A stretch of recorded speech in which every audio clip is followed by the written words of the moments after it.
देखिए, BPSC TRE 3 में अब बहाली को लेकर जो है वो विवाद उठने लगा है। तमाम संगठन जो है वो अब आंदोलित है। कुछ दिनों पहले तमाम संगठन के कुछ छात्र जो हैं पटना के गर्दनी बाग में धरने पे बैठे हुए थे, तो उसके बाद शिक्षा मंत्री को घेर लिए। हमारे साथ छात्र नेता सौरभ हैं। कैसे देखते हैं, बहाली में काफी देर की जा रही है?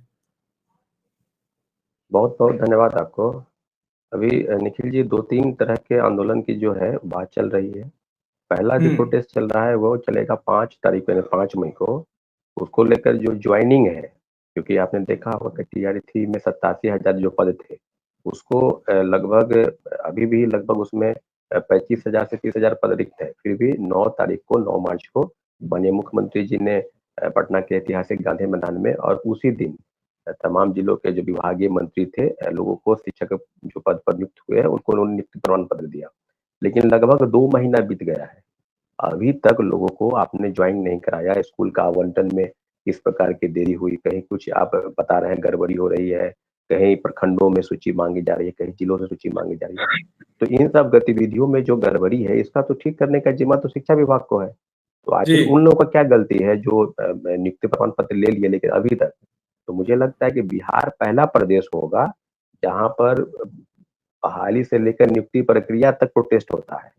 तो आप देखिए ना भाई कि लोग पहले भी, इसके पहले भी बैठक हुई थी तो सैकड़ों अभ्यर्थी आए थे जो शिक्षक बने हैं, तो उनके लिए। लेकिन आज मुझे लगता है कि शिक्षा विभाग ने ज्वाइनिंग की प्रक्रिया शुरू की है।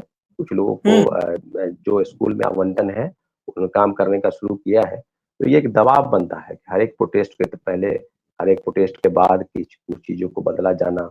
तो मुझे लगता है कि 5 मई को भी शायद दूसरी सूची जारी होगी, लेकिन हम लोग की तिथि लेकिन जो है कल वो तय आपकी है। आवाज उठाने के बाद ये होना शुरू हुआ है। नहीं, वही आप। बात हम कह रहे हैं निखिल जी कि हम लोग जो है ना, 2-3 चीज़ों का लगातार आपने देखा होगा कि जब एसटीईटी की परीक्षा नहीं करवाने को लेकर, क्योंकि 23-25 सेशन में जो बीएड कर चुके हैं, उनके लिए एसटीईटी की परीक्षा टीआरई 4 के पहले, तो उसी दिन शाम में प्रेस ब्रीफ कर रहे थे बीएसईबी के चेयरमैन आनंद किशोर जी। तो उन्होंने कहा कि नहीं, एसटीईटी के संदर्भ में अभी कोई जानकारी उपलब्ध नहीं करवाएंगे, होगा या नहीं होगा, और जो भी भ्रामक खबरें फैला जा रही है उसके ऊपर कार्रवाई करने की भी बात कर रहे हैं।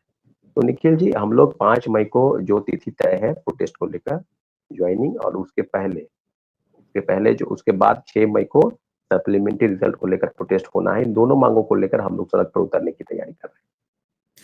शिक्षा विभाग शिक्षकों के साथ ऐसा खिलवाड़ क्यों कर रहा है? लगातार जब तक शिक्षा मंत्री को घेरा नहीं जाता है, सवाल नहीं पूछे जाते हैं, तब तक जो है सरकार जागती नहीं है।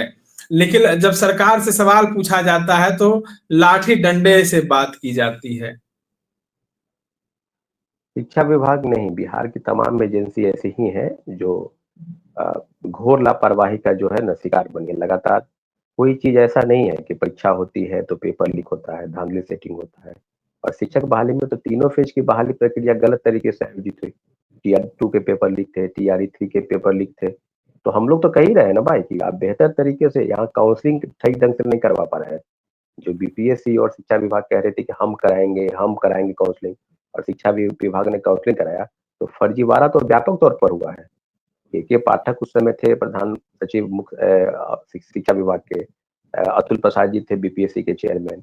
तो अभी भी तो उसी उसी तरीके का देखा जा रहा है। सिद्धार्थ साहब कभी कुछ बोलते हैं, शिक्षा मंत्री कुछ बोलते हैं। तो पूरक परिणाम के लिए सबसे बड़ा सवाल पूरक परिणाम को लिए निकल जी, क्योंकि जो पद रिक्त हैं, जिनका उम्र खत्म हो गया, टीआरई 4 में बैठने के योग्य नहीं है, उनके लिए पूरक परिणाम आप जारी कीजिए। 6 मई को तय तिथि है और बहुत बड़ा प्रोटेस्ट होने जा रहा है 5 मई और 6 मई को। क्योंकि इस तरीके से नहीं चलेगा कि आप कुछ बोल दे रहे हैं, विधानसभा के सत्र के दौरान कुछ बोल रहे हैं, महिलाओं को धकिया रहे हैं जेडीयू कार्यालय में, कभी कुछ करते हैं, कभी कुछ बोलते हैं। तो सारी चीजें बिल्कुल, अब हम यही चाहते हैं कि सभी पदों, जो रिक्त पद हैं उनको भरा जाए। टीआरई 4 के पहले एसटीईटी परीक्षा आयोजित हो और उसके पहले पूरक परिणाम। आज तक पूरक परिणाम जारी नहीं हुआ है। ये लोग सीट बचाने का खेल खेलते हैं। टीआरई 1 का सीट बचाकर टीआरई 2 में, टीआरई 2 का बचाकर टीआरई 3 में। नियुक्ति बड़े पत्र बड़े कैसे दावे बांटेंगे? करते। दिखावा किस तरह से करेंगे? सरकार को तो दिखाना जरूरी है ना, आंकड़ा तो पूरा करना है ना।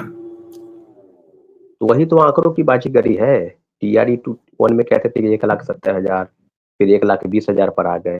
70-75 हजार को आपने ज्वाइनिंग का, वो भी फर्जीवाड़ा का डाटा उनके पास अगर पेश करे ना, तो वो आंकड़ा कहाँ से कहाँ चला जाएगा। फर्जीवाड़ा एसटीईटी फेल, सीटेट फर्जी, डोमिसाइल फर्जी प्रमाण पत्र, यहाँ तक कि दिव्यांग प्रमाण पत्र लोग फर्जी बनाकर बैठे हैं। आप समझ लीजिए, TRE-1 में जो लोग ठीक ठाक थे, चलने फिरने में कोई दिक्कत नहीं, देखने सुनने में कोई दिक्कत नहीं, वो TRE-2 में दिव्यांग हो गए। तो फर्जीवाड़ा तो इस तरीके से हो रहा है। आखिर विफलता तो कहीं न कहीं विभाग से। आप कैसे आप कह रहे हैं, दावा करते हैं कि हम बेहतर शिक्षा जो है बदलाव करेंगे, बेहतर तरीके से अभ्यर्थियों के बीच में जाएँगे, बच्चों का जो है लालन-पालन सही ढंग से होगा, उनको सही तरीके से शिक्षित करेंगे। जब फर्जी ही शिक्षक बहाल है, तो उसको किस प्रकार से आप कहेंगे? ये कोई राजनीति का विषय नहीं है, इसमें बिल्कुल सच्चाई है कि छात्रों और अभ्यर्थियों के साथ जो धोखा हुआ, डोमिसाइल सर्टिफिकेट, डोमिसाइल बनाकर लोग दूसरे जगह से 14-14 राज्य के लोग बिहार में नौकरी कर रहे हैं, और डोमिसाइल जो है बिहार के लोग तो TRE-4 के पहले डोमिसाइल बहुत बड़ा मुद्दा है। हम लोग डोमिसाइल को लेकर भी रणनीति बना रहे हैं, डोमिसाइल लागू हो, TRE-4 के पहले डोमिसाइल नीति बिहार सरकार लागू करे। लगातार भी नेता प्रतिपक्ष तेजस्वी यादव भी इस सवाल को उठा रहे हैं कि बिहार में डोमिसाइल नीति लागू होनी चाहिए, लेकिन नीतीश कुमार जो है वो सुनने का नाम नहीं ले रहे। नहीं, तेजस्वी यादव जी क्या कहेंगे? तेजस्वी यादव तो 2020 के विधानसभा चुनाव में भी बोले थे कि जब हमारी सरकार बनेगी तो कैबिनेट की पहले बैठक से 10 लाख सरकारी नौकरी और बिहार के नौकरियों पर पहला हक बिहारियों का। तो उस समय डोमिसाइल नीति जब लागू हुआ, तो तेजस्वी यादव ही थे उस समय, उप मुख्यमंत्री थे तेजस्वी यादव। तो उस समय ये लोग तो सत्ता में जब नहीं होते हैं ना, तब बोलते हैं, जब सत्ता में होते हैं तो वही काम करते हैं। बिहार के लोगों और युवाओं के साथ दोनों पार्टी, चाहे महागठबंधन की हो चाहे एनडीए की हो, इसने छल किया है, युवाओं के साथ बहुत बड़ा धोखा किया है। अब दूसरे राज्य के लोग बिहार में नौकरी कर रहे हैं, जाइए ना स्कूल में जाइए, डाटा देखिए, आपको पता चलेगा कि क्या व्यवस्था बनी है। हम तो वही कह रहे हैं कि एक लोगों को प्रधानमंत्री बनने का शौक था, बन गए प्रधानमंत्री, एक लोगों को लगा चाचा हटेंगे तो भतीजा मुख्यमंत्री बन जाएंगे, तो वो भी बन गए, दोनों बन गए। अरे बिहार के साथ अब क्या करेंगे, डुगडुगी बजाएंगे क्या डोमिसाइल लेकर? TRE-4 के पहले तीनों फेज की बहाली खत्म हो गई है।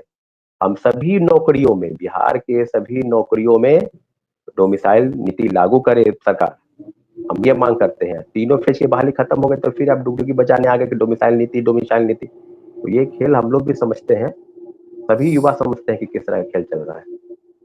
चलिए, तमाम बातों पे हमारे साथ जुड़े हुए थे छात्र नेता सौरभ। इस तरह के तमाम अपडेट्स के लिए बने रहे इनसाइडर लाइव के साथ। धन्यवाद।